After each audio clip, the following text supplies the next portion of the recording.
কারণ বিগত 1400 বছরে কিন্তু আমাদের অবস্থা এমন ছিল না।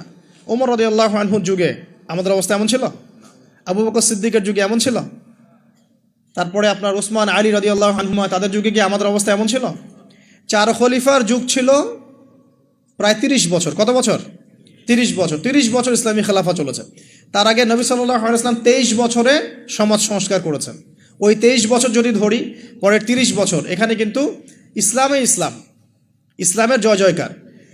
4 খলিফার পরেও উমাইয়ারা শাসন এসেছে। কারা আসছে? উমাইয়ারা শাসন করেছে প্রায় 80 থেকে 90 বছর বা 92 বছর। এই 92 বছরেও কিন্তু মুসলিমদের অবস্থা এমন ছিল না। ছিল? কথা বুঝতে পারছেন না? ছিল না। তারপরে শাসন এসেছে আব্বাসীয়রা শাসন করেছে প্রায় 550 বছর। কত বছর? কথা বলেন। প্রায় 550 বছর। এই 550 বছরেও মুসলিমদের অবস্থা এমন ছিল না যেমনটা এখন আজকে আছে। তারপরে ফাতিমি খেলাফত গিয়েছে, তুলুনি খেলাফত গিয়েছে, এদিকে মামলুকদের শাসন গিয়েছে, কর্ডোভার ইসলামিক খেলাফত গিয়েছে, মোগলরা চলে গেছে, উসমানীয়রা চলে গেছে। মুসলিমদের অবস্থা কিন্তু এমন ছিল না। এই হিস্ট্রিগুলো কয়জন জানো? এই 1400 বছর ইসলামের হিস্ট্রিগুলো কয়জন জানো? এই 1400 বছরে আমাদের অবস্থা কিন্তু এমন ছিল না।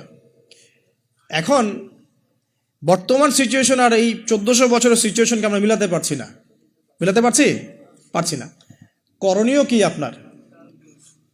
কেন হলো এই অবস্থা? মানে কি করতে হতো বা কি করা উচিত? কেন হলো এই অবস্থা? মোটা দাগে কয়েকটা কথা হচ্ছে, আমরা বেশিরভাগই ইল্লা মাশা আল্লাহ, আমরা বেশিরভাগই কোরআন এবং সুন্নাহ থেকে দূরে সরে আসছি, 1 নাম্বার। 2 নাম্বার, আমরা বেশিরভাগই আমলের দিকে জোর যতটা না দিয়েছি, ইলম অর্জন, জ্ঞান অর্জনের দিকে অত বেশি জোর দেইনি। কথা বুঝতে পারছেন না মনে হয়? আমরা আমলের দিকে জোর দিচ্ছি না এমন না, আমল করতে চাই আমরা খুব, কিন্তু কোরআন সুন্নাহর গভীর জ্ঞান অর্জন করা এবং সমসাময়িক বিশ্বের জ্ঞানগুলো অর্জন করার দিকে আমরা কিন্তু খুব একটা ফোকাস করছি না। আবার অনেকে তো এখন পর্যন্ত এই যুগে এসেও জেনারেল শিক্ষাকে স্বীকৃতি দিচ্ছেন না, এই শিক্ষাটার দরকার আছে, কোরআন সুন্নাহর সাথে এই শিক্ষাটা অর্জন করলে বিশ্বকে এগিয়ে নেওয়া যাবে। আমরা তো স্বীকৃতি দিচ্ছি না। ইংরেজি শিখলে এখনও অনেকের চুলকানি হচ্ছে, না দরকার নাই, ম্যাথামেটিক্সের দরকার নাই, সায়েন্সের দরকার নাই, আইসিটির দরকার নাই, হ্যাঁ, আন্তর্জাতিক বিশ্ব সম্পর্কে জানার দরকার নাই। এগুলো কিন্তু আমরা এখনও ঢুকাচ্ছি না, ঢুকালেও খুব লো স্কেলে, যেটাতে খুব একটা কাজ হচ্ছে না। তো দেখেন, আমরা আমলের দিকে খুব ফোকাস করেছি ঠিকই, কিন্তু পরিপূর্ণ জ্ঞান অর্জনে কনস্ট্রাকটিভ সিলেবাসের দিকে আমরা কিন্তু সবাই ফোকাস করি নাই। বিগত 100 বছর আমরা পিছিয়ে আসছি এখানে। আবার যারা জেনারেল লাইনে পড়েছি আমরা বেশিরভাগ, তারা মাশাআল্লাহ 20-25 বছর পড়েছি, এখানে আবার আমরা ইসলামটা পাই নাই। এখানে ইসলাম থেকে আমরা আবার সরে আসছি। আমরা অনেক কিছু শিখেছি, ডক্টর হয়েছি, ইঞ্জিনিয়ার হয়েছি, পলিটিশিয়ান হয়েছি, ইকোনমিস্ট হয়েছি, কিন্তু ইসলামিক বেসিক জিনিস জানি না। অজুর ফরজ জানি না, নামাজের ফরজ, ওয়াজিব, সুন্নাত, মোস্তাহাব জানি না, আছে না? ফরজ গোসল কেমন করে করতে হয় সেটাও আমরা বুঝতে পারছি না, জানি না অনেকেই। পরে যখন হেদায়েত আসে তখন আবার পড়াশোনা শুরু করি, তখন জানি। সিলেবাস ওয়াইজ আপনি পাচ্ছেন না।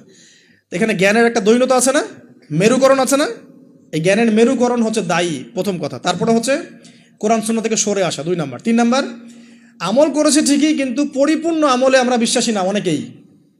হ্যাঁ, যে আমলগুলো করলে কোনো সমস্যা হয় না সেগুলো করছি ঠিকই, যে আমলগুলো করলে সমস্যা হবে সেগুলো আবার করতে চাই না। কীরকম? নামাজ পড়লে কোনো সমস্যা নাই, আপনি নামাজ পড়বেন, তাসবিহ তাহলিল করবেন, হ্যাঁ, আপনি সময় লাগাবেন, ওকে ফাইন। কিন্তু সুদ নিয়ে কথা বললে বা সুদের এগেনস্টে কিছু করলে প্রবলেম, আপনি করতে যাচ্ছেন না। ওটা নিয়ে লেকচার দিলে আপনার চাকরি থাকবে না, আপনার ইমামতি থাকবে না। হ্যাঁ, আপনি স্টেজে উঠছেন, মাহফিল কমিটি কানে কানে বলে দিচ্ছে যে এখানে ভাই অনেক সুদখোর আছে, সুদ নিয়ে কথা বলা যাবে না, এখানে ভাই অমুক আছে, ভাই এগুলো নিয়ে কথা বলা যাবে না। হ্যাঁ, আমাদের মাহফিলে যিনি দান করেছেন উনি আবার অনেক বড় তামাকের ব্যবসায়ী, তামাক নিয়ে কথা বলেন, যাই বলেন। তো যে পরিপূর্ণ যে আমল, মানে ইসলামের পরিপূর্ণতা, আমি আমল করব, পারি না পারি আগে বিশ্বাস তো করবো যে হ্যাঁ পরিপূর্ণটাই ইসলাম। এখন পারছি না, সেটা আলাদা বিষয়। এখান থেকে আমরা অনেকে সরে আসছি।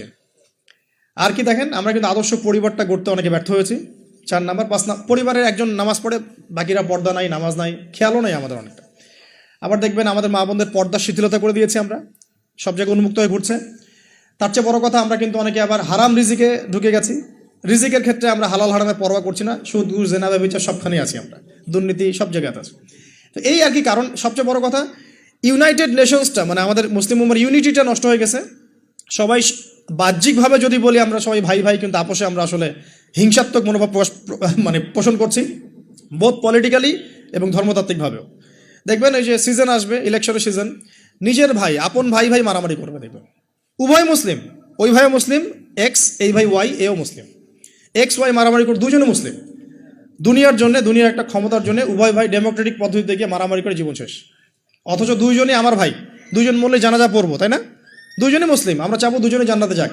একইভাবে ধর্মের দিকে দেখবেন দুইটা মুসলিম দল এই রক্ত মাংস খাওয়া খাওয়াই করছে, দুইটা মুসলিম বক্তা একজন একজনকে কামড়াকামড়ি করছে, দুইটা মুসলিম মানে মানহাজের মানুষ উভয় একে অপরকে কাদা ছড়াছড়ি করছে। এই যে ছোট মানসিকতা, মানে কি বলবো, যে মিন মাইন্ডেড সাইকোলজি, এটা আমাদের উম্মার ভাঙনের জন্য অনেকটা দায়ী আর কি। আমরা লিবারেল হতে পারি নাই, উদার হতে পারছি না, সবাইকে ভাই মনে করতে পারছি না, এবং সবার কল্যাণকামী হওয়ার মানসিকতাটা হারিয়ে যাচ্ছে। এই জিনিসগুলো আমাদের পিছিয়ে পড়ার অন্যতম কারণ হয়ে দাঁড়িয়েছিল আর কি। আর পলিটিক্যাল ইস্যুগুলো তো বাদ, কারণ আমরা তো ওই লেভেলে যাই নাই। এখন তো ইসলামিকভাবে ওইটা সব জায়গায় ইম্পোজ করা হয় নাই, এই কারণে আপনি ওয়ার্ল্ড অ্যাফেয়ার্সে গিয়ে ইসলাম নিয়ে কথা বলতে পারছেন না। তো অনেকগুলো কারণেই আমরা পিছিয়ে পড়েছি। এই কারণগুলো কীভাবে সলভ করা দরকার সেটা আপনারা আরও ভালো বুঝতে পারছেন। জ্ঞান অর্জনের দরকার আছে, এখন আমল বাড়িয়ে দেওয়ার দরকার আছে, আদর্শ পরিবারের প্রয়োজন আছে, হালাল রিজিকের প্রয়োজন আছে, পর্দায় চলে আসার দরকার আছে, আমাদের আগামী প্রজন্মকে মানুষ করার দরকার আছে, উম্মার ঐক্যবদ্ধতার পিছনে কাজ করার দরকার আছে, এবং ইসলামের বিরুদ্ধে যে বিভ্রান্ত মতবাদগুলা, এগুলোর বিপক্ষে দালিলিক জবাব দেওয়ার প্রয়োজন আছে এখন। তো এভাবে কিন্তু আমরা আবারও ওই নতুন জায়গায় আসতে পারবো ইনশাল্লাহ। আমি হতাশাবাদীদের অন্তর্ভুক্ত নই, আমি ব্যক্তিগতভাবে, এবং এই উম্মা কখনো হতাশ হবে না ইনশাআল্লাহ। কারণ নবী সাল্লাল্লাহু আলাইহি ওয়াসাল্লাম মাত্র 23 বছরের মধ্যে যদি আইয়ামে জাহিলিয়াতকে পরিবর্তন করে ফেলতে পারেন, তাহলে সেই আল্লাহ যদি জীবিত থাকেন, সেই নবীর সুন্নাহ যদি জীবিত থাকে, এবং সেই কোরআন যদি আমাদের হাতে থাকে, আজকেও সম্ভব সারা ওয়ার্ল্ডের প্রেক্ষাপট পরিবর্তন করা। আমরা বড় স্বপ্ন দেখতে চাই, ছোট স্বপ্ন দেখবেন কেন, বড় স্বপ্ন দেখবেন। এই স্বপ্নের উপর দাঁড়িয়েই তো ইনশাআল্লাহ ইমাম মাহদী এই বিশ্বে ইসলাম প্রতিষ্ঠা করবেন না? তিনি কেমন করে করবেন?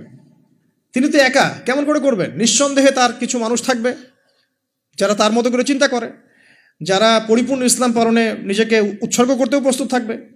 এমন তো কিছু মানুষ তিনি নিয়ে আসবেন, তিনি তো পারবেন। ঈসা ইবনে মারিয়াম তো আসবেন, আমি বললাম 10টা আলামত, তার মধ্যে একটা হচ্ছে ঈসা ইবনে মারিয়াম আসবেন, এবং তিনি এই জুলুমের ভিত্তিটা উপড়ে ফেলবেন। এটা কি এমনি এমনি হবে? অনেক ত্যাগ হবে, অনেক তিতিক্ষা হবে, অনেক পরিশ্রম হবে, হ্যাঁ, তাদের ইফোর্ট থাকবে। সারা বিশ্বের মধ্যে ইসলামটা আল্লাহ যাদেরকে পছন্দ করবেন তাদের মধ্যে দিয়ে ছড়িয়ে দিবেন।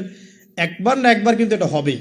আমরা জানি আসন্ন সময়গুলো তাদের বিশ্বকে ডমিনেট করার সময়, কিন্তু তারপরে একটা যুগ আসবে যেই যুগে ইসলামের সোনালী সকাল কিন্তু আবারও দেখা যাবে ইনশাআল্লাহ।